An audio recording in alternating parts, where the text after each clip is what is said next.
There seems to be a legitimate chance that interim head baseball coach Monty Lee could get the full-time gig at South Carolina, and I think that would be a bad idea.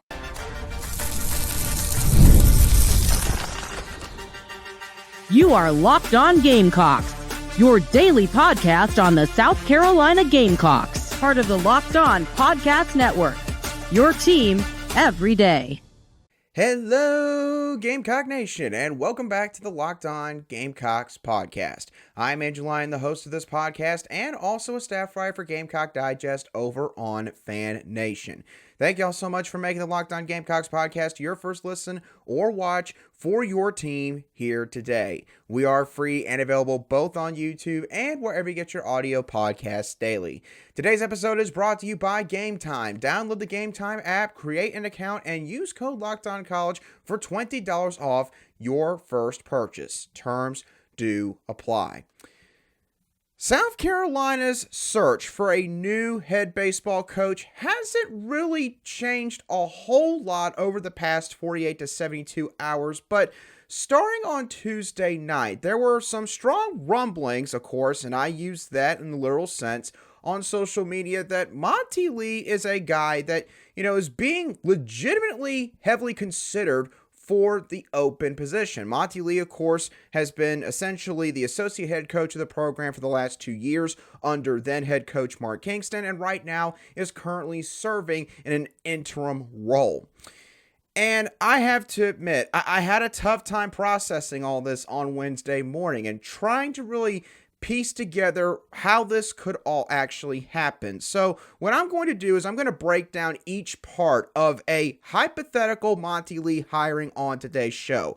Why it would not be seen as a great move, I think, optically speaking, than the potential plan that the university could be trying to utilize if Monty Lee becomes the head coach, and why it could all backfire based on something that he did or didn't do at Clemson when he was the head coach up there in the upstate. So let's start off with the optics of this hypothetical hire. If Monty Lee were to become the head baseball coach at South Carolina, in my opinion, this would be seen as a lazy comfort hire by Athletic Director Ray Tanner and South Carolina's Board of Trustees. Now, I will give Monty credit. He is not any run-of-the-mill coach, okay? He helped develop plenty of Gamecock greats back in the mid-2000s under then head coach Ray Tanner. He led the College of Charleston and Clemson to some postseason success when he served as their head coach back in the previous decade. And again, he is still trying to keep things running as the interim head coach when quite literally, I should say, he has no idea whether or not he's got a spot here in a few weeks or so. And you got to give him a ton of props for that. Plus, on top of all that, the players and recruits seem to love Monty Lee. So I want to make all that abundantly clear because too much nowadays do people take criticisms as personal attacks. So I want to make it clear, I'm not attacking Monty Lee the person. I am just nitpicking the possibility of him becoming the head coach and why I think it would be a bad idea. Because with South Carolina, let's be honest, we've got a real problem here. We have a serious problem when it comes to letting our emotional attachment to a former player or a former coach overpower logic when it comes to something like a coaching search. We have to remember there's a reason why Monty Lee is an assistant coach right now, or I should say was an assistant coach and not a full-time head coach. And that's because of what happened late in his time at Clemson. And no, I cannot tell you word for word exactly what happened in his final couple years there. But what I can tell you is this. The resume says there was clear regression in each of his final 3 years. First 3 years, Clemson hosted a regional, looked like a really solid team, didn't make it to the Supers. Okay. Year 4, Clemson makes it to the NCAA tournament once again, but this time they don't host a regional. They go to the Oxford Regional hosted by Ole Miss, and they went 1-2 in that regional. They didn't even make it to the finals. They won less than 40 games that season. I believe that was the first time in Monty Lee's tenure up there that they had won less than 40 games.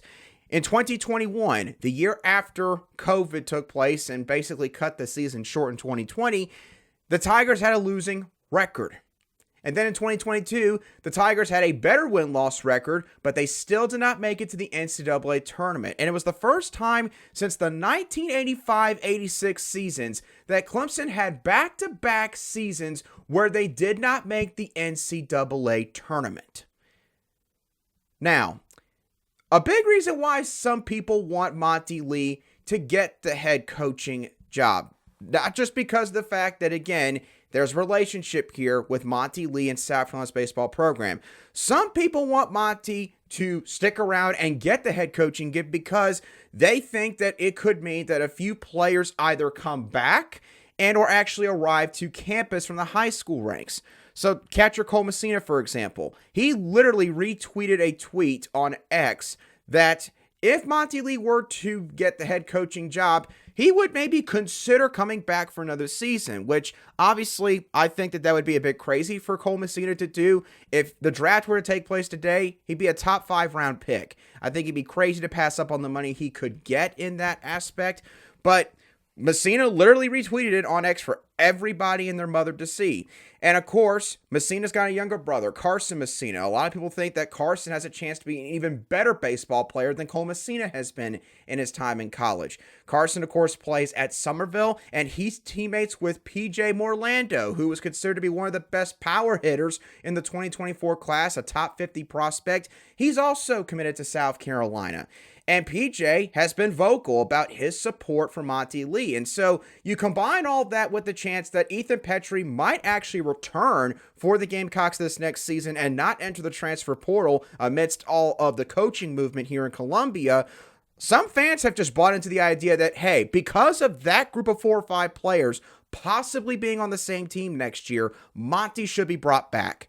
And what I'll say here is, you cannot choose a select group of players, individual players, over the program. You can't. When you start having that kind of mentality, that is when the program itself starts to take a step backwards. Jack Caglione is one of the best players in all of college baseball. He'll be a top 5 pick in the MLB draft later on this summer. He's a great player. If Florida was given the option of, hey, Jack Caglione has this great season and all that, but you're a 3 seed and they've had to fight their way up the ladder in the NCAA tournament, or let's say going into the year, for one reason or another, you didn't have Jack Caglione, but you had 40-plus wins, you hosted a regional, and therefore got a much easier path to go to Omaha. Which one would you possibly take? Florida fans, I don't know the Florida fan base, but I would assume that 9 times out of 10, they would take the path where they get the 40-plus wins, regional host spot. You get my point with all this. And the last thing I want to say about Monty Lee possibly, again, I say possibly, being the next head coach at South Carolina is this. This is not going to have the entire fan base get behind this move. There's going to be a segment of this fan base that is not going to be happy about this. And look, I get at the end of the day, some people say they should value what the players think and what the alumni think more so than what the fan base thinks. I agreed with that to a certain extent. But again, remember, it's the fans that pay money for tickets, the fans that pay for concessions, for all those sweet treats, the alcoholic beverages that they buy, for all the parking passes and everything that they get when they're going to the game. You cannot just overlook what the fans' opinion is in this entire matter. You cannot do that. And if you hire Monty Lee, you're sending a message to a certain portion of this fan base that, quite frankly, you don't care what they think. And again, I'm not saying that the fans' opinion should be above everybody else's in every aspect of this process. But you got to at least show that you are listening to them.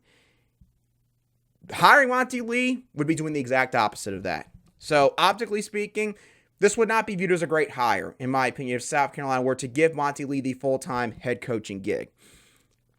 Now, when you think about it, there could be a whole plan that the university has behind Monty Lee getting the head coaching gig, which would involve stuff like NIL fundraising and the staff, of course, that he would assemble. So what would all of that look like, hypothetically speaking, if Monty Lee were to get the head coaching job? We'll talk about that in a few moments right here on Locked On Gamecocks. Today's show is brought to you by Game Time. Game Time makes getting NBA Finals tickets even faster and easier than before. Prices on the Game Time app actually go down the closer it gets to tip-off. With killer last-minute deals all-in prices, views from your seat, and their lowest price guarantee, Game Time takes the guesswork out of buying NBA tickets. If you happen to be up in the Massachusetts area as a Gamecock fan and you're interested in checking out Game 1 of the NBA Finals, which will take place later tonight at 8:30 p.m. Eastern Time in the TD Garden, hey, you could drop $529 right now and get some tickets in the balcony baseline section 308. You don't have to drop thousands of dollars to get a ticket, just a few $100, and it certainly could be a great time for you and your young one as well. Take the guesswork out of buying NBA Finals tickets with Game Time. Download the Game Time app, create an account, and use code LOCKEDONCollege for $20 off your first purchase. Terms do apply. Again, create an account and redeem code LOCKEDONCOLLEGE for $20 off your first purchase. Download Game Time today. Last minute tickets, lowest price, guaranteed. Welcome back to this Thursday edition of the Locked On Gamecocks podcast, where we cover your South Carolina Gamecocks every single day. And as always, a big thank you to each and every one of you everydayers who make the Locked On Gamecocks podcast your first choice for South Carolina Gamecock sports coverage. All right, now, again, we're still living in hypothetical land here. Let's just say Monty Lee does get named the permanent head coach of South Carolina's baseball program. If that were to happen, what kind of plan would be set into motion with him leading the charge? Well, it's pretty easy to conjure up what the plan would be if all this were to play out in that manner. So, to start off, I want y'all to remember, Mark Kingston, heading into his final year as South Carolina's head coach, he was the second lowest paid head coach in the SEC, ahead of only Missouri's head coach, with the difference being like $70,000. So, I say that to say this. If Monty Lee were to get named the head coach at South Carolina, considering how his tenure ended at Clemson, and his love for the school, and clearly his love for this job, Monty, in my opinion, would be somebody that would accept a bit of a sweetheart deal from the university. That would put him in probably the bottom third of the SEC, but they would have some money maybe to utilize in other areas that I'll explain in just a little bit. Now, if Monty Lee were to get hired as the head coach, the next question would then be, okay, what would his staff potentially look like? And here's what I think would happen. Again, this is just solely my opinion. Feel free to leave yours in the YouTube comment section or on social media if you listen to this on an audio podcast app. But if Monty Lee were to get the full-time head coaching gig, I think what would happen is this. I think Landon Powell, who is currently the head coach at D2 North Greenville, former Gamecock great in the baseball program, I think he would probably get hired as the hitting coach. He would take over that role full-time from Monty Lee. I think pitching coach Matt Williams would get retained. I know some fans might not be they might not be a fan of that idea per se, but you could also argue, listen, Matt Williams took over a pitching staff that clearly did not possess that many great arms last year. There were several key injuries that happened to guys like an Eli Jerzenbeck, for example, and so he deserves maybe another chance to show what he could do with a better pitching staff. You could make that argument, and you got to remember, Matt Williams, much like Landon Powell and Monty Lee, he knows the state quite well. Played high school baseball up in Lancaster and college ball at Spartanburg Methodist Junior College and wound up graduating from Limestone College.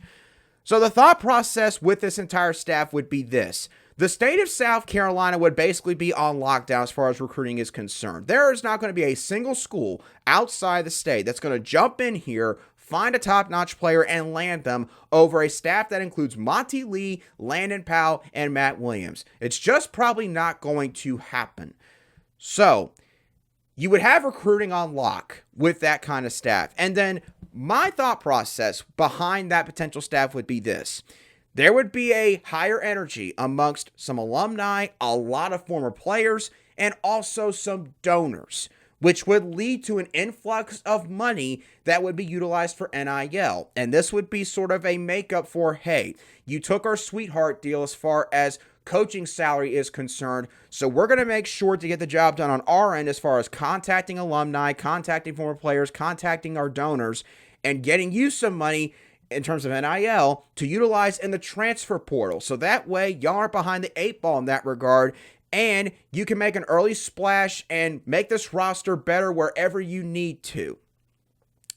And also, that could involve maybe some promises of, hey, we'll get some upgrades to take place at Founders Park. Because listen, I love Founders Park. I think it's one of the most unique ballparks in all of college baseball. I love the fact that it's not just some boring all-green stadium like Doug Kingsmore Stadium is, for example, up there in Clemson.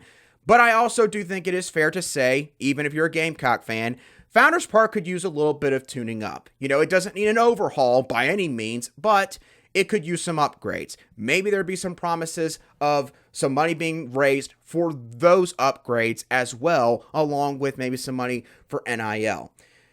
So I've now said all of that. And when you speak about that potential plan, you could see how maybe, hey, you could work your way up to the idea of Monte Lee getting the full-time head coaching job. Maybe there's a chance it would all work out. That's assuming that all of those advantages would be fully taken advantage of.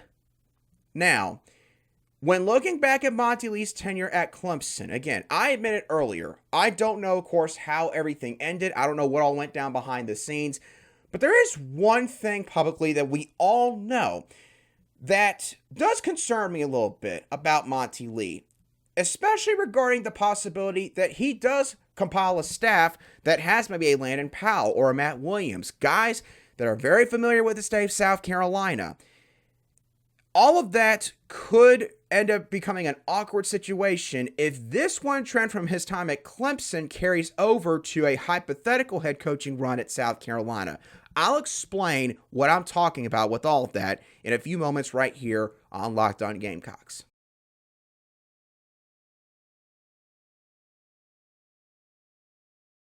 Welcome back to today's edition of the Locked On Gamecocks podcast, where we cover your team every single day in 30 minutes or less. All right. Now, as I alluded to just a couple moments ago, there's one fact from Monty Lee's tenure at Clemson that has me worried. If he were to get hired as the full-time head coach, and he were to compile a staff that has serious ties to the state of South Carolina, here's the fact that I'm talking about.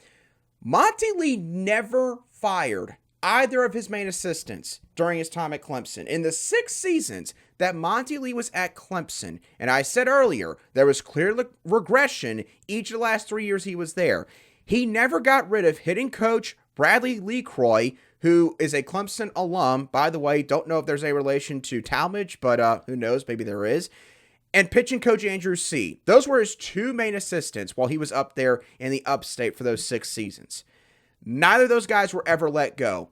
And my point that I'm getting at here is this. If you're a coach that has a losing season just 2 years after making it to the postseason in your respective sport, more often than not, that head coach is going to make a coaching change. So the question that I would have if I was Ray Tanner and Monty Lee is being seriously considered for this head coaching job would be this. Why did you not make any changes? Were your hands tied in the sense that the administration at Clemson told you couldn't fire either of those guys, maybe coming out of the COVID year that we had all just endured?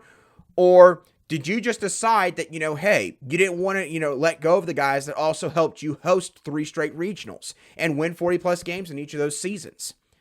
Which one is it? Was it on you, or was it people above your head?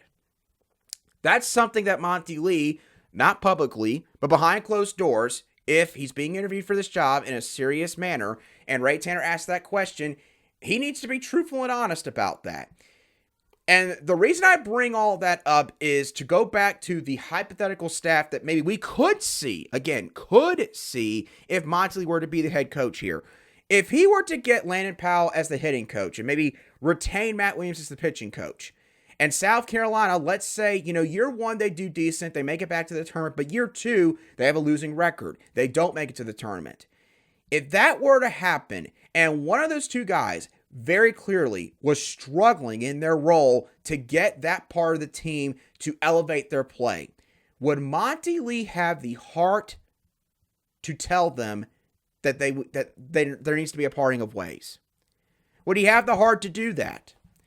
Because if you don't fire either of your main assistants that you've had the whole time you've been at one stop, after you've had a losing season in your 5th year there, then what are you going to do if you've got a serious relationship with those two guys? Landon Powell, you coached Landon Powell 2 decades or so ago.